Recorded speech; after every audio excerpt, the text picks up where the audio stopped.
ഒരു അമ്മാവൻ കയറി വരുന്നു. ഞങ്ങൾക്ക് കണ്ടിട്ട് മനസ്സിലായില്ല. പക്ഷെ സൂക്ഷിച്ചു നോക്കിയപ്പോ അത് ആരാ? ഞങ്ങൾ 5ാം ക്ലാസ്സിൽ പഠിക്കുമ്പോഴേ ഒരു ചേട്ടൻ 9 തോറ്റ് തൊപ്പിയിട്ടിരിക്കുന്നുണ്ടായിരുന്നു കേട്ടോ.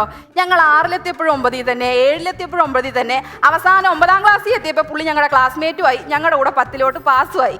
അപ്പൊ നിങ്ങൾ വിചാരിക്കും ഞങ്ങളുടെ ബാച്ചിനോടുള്ള സ്നേഹം കൊണ്ടാന്ന്. അല്ല, ആ വർഷം മുതലാണ് യൂണിഫോം പാവാട മാറ്റി ചുരിദാറാക്കിയത്. അപ്പോഴാണ് പുള്ളിയുടെ നോട്ടം പാവാടേന്ന് മാറി പാഠപുസ്തകത്തിലേക്കായത്. അങ്ങനെയാണ് പാസ്സായത്. ഈ പുള്ളിയുടെ മുടിയൊക്കെ പോയി ഭയങ്കര കഷണ്ടി ആയിരിക്കുന്നു കേട്ടോ. കണ്ടപ്പോൾ വിഷമം തോന്നി. അപ്പോൾ ഞങ്ങൾ ചോദിച്ചു എന്ത് പറ്റി ചേട്ടാന്ന് ചോദിച്ചപ്പോൾ പുള്ളി പറയാ, എടി ഒരു 30 വയസ്സ് വരെ നല്ല നെൽപ്പാടം പോലെ നിന്ന മുടിയാ, പിന്നെ അത് ഞാറ് നട്ട പോലായി, ഇപ്പം അതെ കൃഷി ഇറക്കാത്ത തരിശുഭൂമി പോലെ ആയെന്ന്. അല്ലെങ്കിലും സാധാരണ ആണുങ്ങൾക്ക് 2 രീതിയിലാണ് കഷണ്ടി.